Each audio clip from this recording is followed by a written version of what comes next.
Andika, te mit csináltál? Nem szabad. Mit csináltál? Beletetted? Hát mit tettél bele? Fúj, ez nagyon gusztustalan, Bingyú. Nem szabad. Hát te most akkor rossz fiú vagy? Én azt hittem mindig, hogy jó fiú vagy. Fúj, de gusztustalan. Nagyon gusztustalan. Fúj.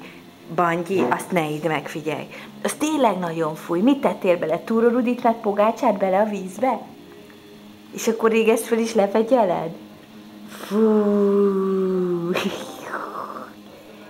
Betetted. Úgy? Nem szabad, cica. Nem szabad, az fúj. Fúj.